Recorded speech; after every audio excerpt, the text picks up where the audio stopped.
In this video, we are making a massive 3D printed dwarven city into a full-size gaming board. It's tabletop time! I'm Dave. I'm Jacob, the Conquest creator. That's right, Jacob's come all the way down here to help us build this amazing board that he has designed as part of Conquest Creations. Absolutely, this is a Conquest Creations project. It's gonna be live on Kickstarter right now when this video is coming out. So if you like the look of it, you can get these files all for yourself and 3D print them at home. We're gonna be taking this awesome board all the way from beginning to completion in this video and get a fully playable gaming table. Awesome, I can't wait for this to be done so we can destroy it with a horde of goblins. Rocket stone! It's so terrible. All right, let's do it. Let's do it. Let's make some boards. I want this mainly to be for playing Middle-earth strategy battle game, and really important with that is that this board is balanced. I really want this Great Hall to be directly behind the gates, so when we open up these gates, you can see the Great Hall straight Those gates open.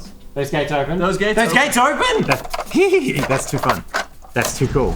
Oh my god, I can imagine like a cave troll blasting that open and just storming through. Yeah, I can't wait for a siege battle where the Balrog rips down those gates and comes straight for the Dwarven King. Okay, but we got to build this board. So I'm thinking we should put the keep on, right now it's on the seam between two. Let's put it over here. Okay, so let's move it 90 degrees. This is printed in multiple parts. It's a big keep. Oh, and inside and outside, which is very cool. Yeah. Very playable, but we will glue that together before we build on it, obviously. But importantly, when this is printed in the final version, you're not going to need glue. It's all just going to clip together. Well, we know that the castle gate's going to move over here, but I have a crazy idea. All right. When I think dwarves and I think mountains, I think water, and I really want to try, as ambitious as it is, a resin pour.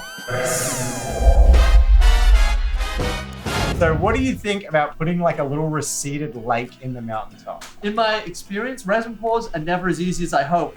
But look, in the Lord of the Rings, we saw the Watcher in the water outside Moria, and I think that's a really, really cool idea to implement here with our dwarves. So let's do a lake. I like the idea of a mountain coming down and sort of coming around, hooking into a little bay, and maybe a little, either a building there, or we could turn that into like a rocky mesa. Cave system back here that the Watcher in the lake can come out of. That's very cool. Yeah, I love the idea of some goblins swimming out of this water to ambush the dwarves inside their city. We have these buildings that are all going to be connected by these minecart railways. So I want to have a cool way that we can implement that and make that really, really sing. This is a furnace, right? So that's a furnace. That's going to be the smeltery. What's in this building? This is where the minecart comes out of the ground. So we imagine there's a great big tunnel network under there. So it's going to come out of there. It's going to go into the smeltery. Good thing we've got a T-junction because it can come back out of the smeltery and then it can go into the forges. This is the coolest thing ever. It's like adult Lego. It's like, wait, Lego is fat, I should say that. We need a district for these. We can have sort of the industrial district and then the district with some of the houses and the other buildings. Well, let's roughly position what that might look like. Let's do it. So that's the top elevation, elevation 1. Yeah. This is elevation 2, and that elevation 2 could like start and continue there, and then we have steps going up the promenade, and then wrap around. All right, we happy? This is gonna be sexy, dude. I'm so keen. Let's do it. All right. It's time to cut polystyrene! Oh my god. Everything is flat. No one will ever know. There is fine. no video footage evidence of this. It's fine, we just butt it up, put some skeleton mold in it.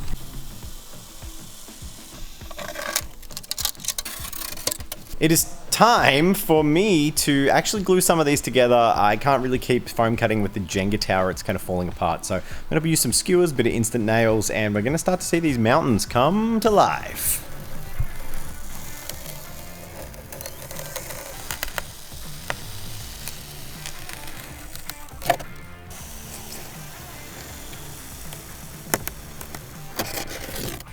What are we doing? Well, we're doing a test spray on some of these buildings. I want to get some nice undertones with some blue and greens. So we'll give it a spray and see what it looks like. Because we're going to do some gray over it, and we just want it to be a little undertoned underneath, just to give our rock a bit more visual interest. See how speckly it is. Yeah, it looks more earthy anyway. Yeah, I think that looks brighter than what I was expecting. All right, I've finished with the cutting of this board, and I think it's time to do some cladding. I'm gonna get some of these cool rock texture pieces out and basically go ham, sticking them to the walls, and then we can use some Sculpt to make them all feel seamless. Should be a pretty fun part of the process. Let's see how it comes out. Hello, dear viewers. This video will be narrated by Murray Attenborough, as Dave and Jen have seen fit to hurl themselves across the ocean on holiday. So until they return, I will be your guide as they make this truly remarkable board. Here we can see David making decisive cuts and laying out the foundation for the back of the mountains. He applies the liquid nails and then settles it into place. Truly some extraordinary talent. One further skill in Dave's remarkable repertoire is the ability to punch skewers into the foam, as we do not want any bumps of the still-setting liquid nails. Being an advanced Homo sapien, you can see him using yet another stick-like tool to force the first stick into the foam. Ingenious. Now, as the bowerbird hoards shiny trinkets, the average hobbyist will collect many items, including these spare pieces of plaster and resin terrain. The resin itself is from our last disastrous venture. Shh, quiet. Here we have stumbled across the Jacob in his natural environment of the hobby desk. We have seen him undertone all his buildings, and now he is going for a healthy dry brush over all of them. He appears to be focusing mainly on strong, lusty earthen hues. A deft side-stroke pattern with the large makeup brush puts a nice bit of earthen tones down. Yes, what an absolute lad. Ah, in an audacious display, we can see that a green has been employed to make a nice, mossy effect on the rocks. Oh, and also on the front of the walls, which would see much wear and tear over the decades, if not centuries, of dwarven domain. Now that's a beard. A final dry brush of a light grey yields the finished product of stone, finishing off the incredible effect.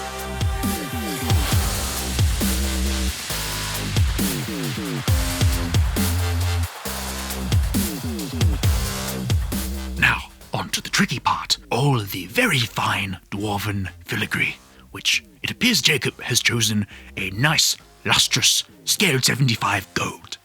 For that extra oomph and pizzazz, we observe an even brighter gold being applied as a highlight.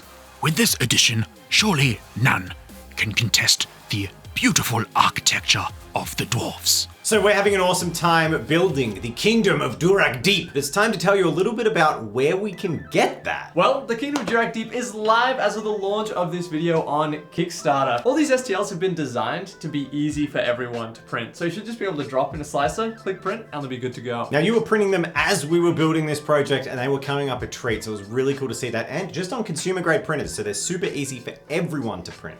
By backing on the Kickstarter, you get a massive discount on the cost of these STLs compared to what they're going to be afterwards, and there's some pretty cool stretch goals that we can unlock if the Kickstarter does well. Now, if you are interested in these terrain projects, I really encourage you to back Jacob, back the Kingdom of Durak Deep, because we love small creators who are out there giving a bit of a go and really building some awesome stuff for you all. And hey, if it does well, I'll come back here with the next project. That sounds good. We want to see more boards, don't we? But if you want to see more of not only the board we're building today, but also these awesome models, what's happening? Well, back on my channel, Conquest Creations, we're doing a massive siege battle. It's going to be live with this video as well. It's a massive Lord of the Rings dwarves versus goblins battle. So we've got the Balrog, who's going to try to crush the dwarves. I love that. Now, have you got a Watcher of the Deep? We do. The Watcher in the water is going to come out of that lake. So make sure you check out the Kickstarter. It's live right now. Let's really boost this off the ground and start to reach that stretch goals. I really want to make you work. I want to make you have to sculpt new stuff for this project. You haven't already. So the links are in the description and on the screen. Go check it out now.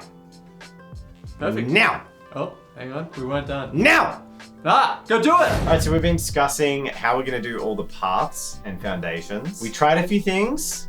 I think we're going to settle on polymer clay. Yeah, so we're doing polymer clay, but obviously we're showing off the Durak Deep, which is supposed to be 3D printed. What I'm going to do is, after we get this board built, I'm going to design these into STLs so you guys can still 3D print them and have some cool dwarven roads. So we sort of got talking a whole bunch about how cool it would be to have roads that could be tileable and placeable.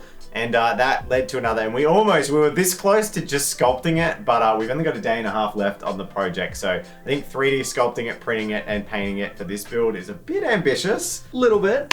But hey, looks like you'll all be getting some roads if you back Kingdom of Durak Deep. Hell yeah. Dwarves are universally renowned for their incredible prowess at shaping the rock to their own whims. Thus, it only makes sense that they would have wonderful, if not dazzling, stone paths. Seeing Dave bring this to life is truly thrilling to see. If only he had invited me into the project. I am not jealous at all.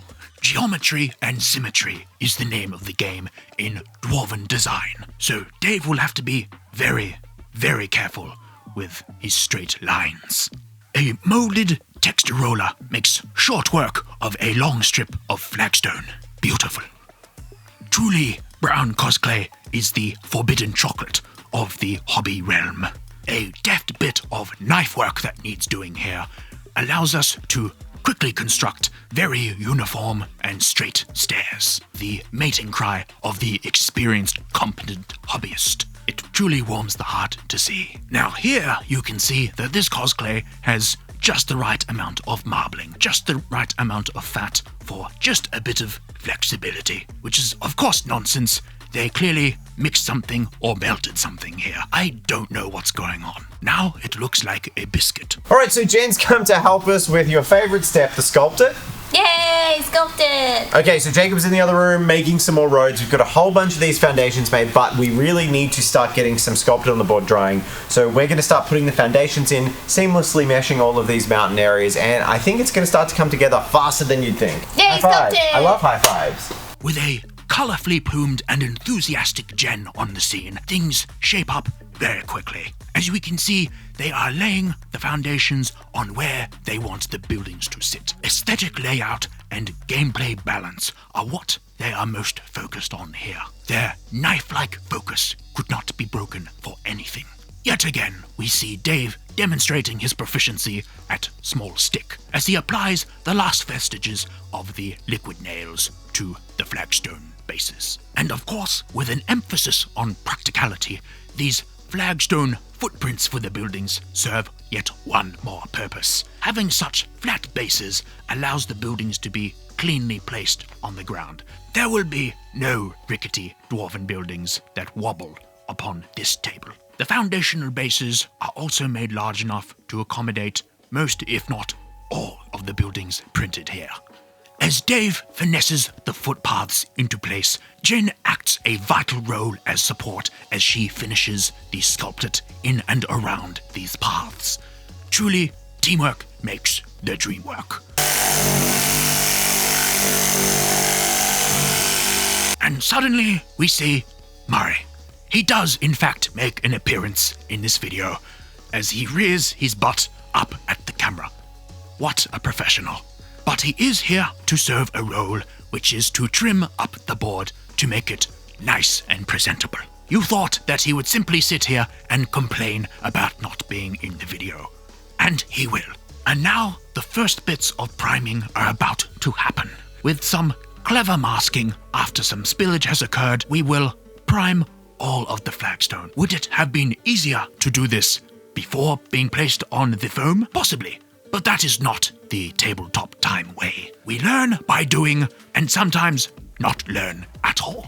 But luckily, vast amounts of passion, enthusiasm, and just a little bit of skill overcome all obstacles. The last amounts of sculpted have been applied. Get this on camera. This could the whole board. The whole board. Oh, Dave. Oh, Dave. The whole board. The whole thing. Why didn't this work? I dropped the knife. Blunt.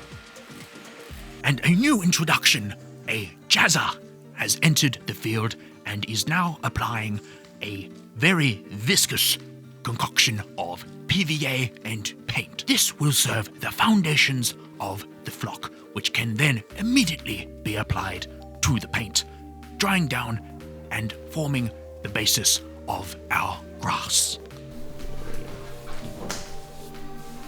Putting on like gloves like this has the same vibe as like trying to take off your swim shirt. Like if you're trying to peel your shirt off after swimming, it's might just be a tubby guy thing. You only wear Speedos? Yep. Nice, that's Aussie as hell. We're gonna get something and you're gonna go, oh wow, that looks mediocre, and then it's gonna be on your board forever. Alright, I trust you. What do you think you're expecting me to do? I don't really know. Oh, yeah. What an absolute clever cogs. Swiftly, this board is becoming more and more green as it reminds everyone in the studio of the old Lord of the Rings strategy battle game boards that we would see in magazines. This is truly a project of joy and childhood dreams. Everyone in the studio is thrilled. I hope this, it's so blue. You could make it darker.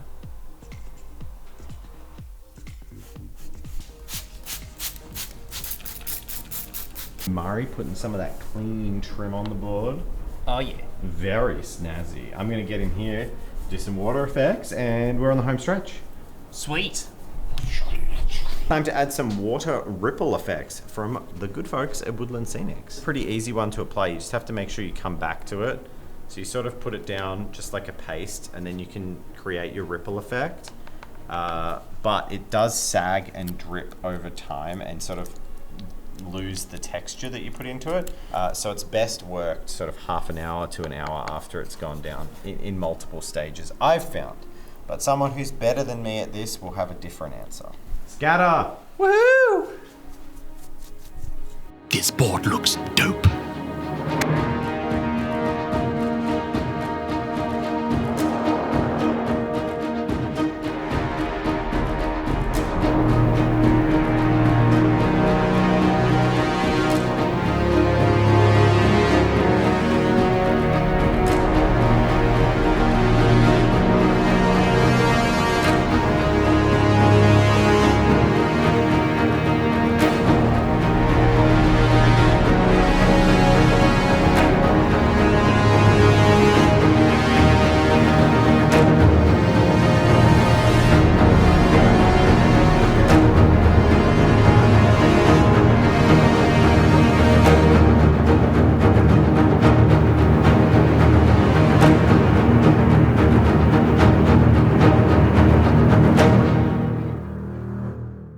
Huge thank you to our patrons. It is you that allow us to create such magical boards and make me do silly voices in the voiceover. We all hope that you enjoy this as much as we do. We invest in these projects all of our joy and passion for the hobby, and you can bring your passion and joy to the hobby in our exclusive patron Discord server. Make new acquaintances, show off what you've been working on personally, and have a chat with us. We all love the hobby. That's why we do what we do. And we would encourage anyone to join in on our monthly mini review, where you can request feedback and get pointers from our professional yet barely toilet trained camera presenters. Links are in the description below. And again, a huge thank you to you all. Now, if you'll excuse me, I desperately need a big glass of water. See you next time. This is so cool! I just wish I was a dwarf, man. You wish you were a dwarf so you could live in here? Yeah, pretty much. This is amazing. I actually think this has to be one of my favorite boards we've built on Tabletop Time. Well, this is my favorite board that I've built on Tabletop Time. Well, thanks for coming down and bringing it, and sharing it with us all, but also helping on the construction, on the project. Well, no, thank you so much, Dave, for, you helping me out with this. And hopefully it looks good to you guys who are interested in getting the set. Oh, it does. They're already clicking the link in the description. They're already going and checking it out on Kickstarter, and I'm pretty sure they're backing it. Beautiful. And if you love this video, you know the drill. Make sure you hit that like button and subscribe. And also go check out Conquest Creations. Jacob's got his own channel where he does battle reports for the worlds of Middle Earth and other things as well. Just Middle Earth, we're purists. Oh, purists. There you go. If you like Lord of the Rings, and I know some of you do, go check out Conquest Creations. Absolutely. Best game ever made. Goodbye. I don't know how to leave. Oh, there's a hair on it. Oh, good. Yeah, there's a few little strings that didn't. Is it just quite dwarf hair? Yeah. It's just pushed down in his crown. You can't, how good is a file to print something that thinly? All right, now I'm gonna flip the table. Yeah, fair enough. Whatever.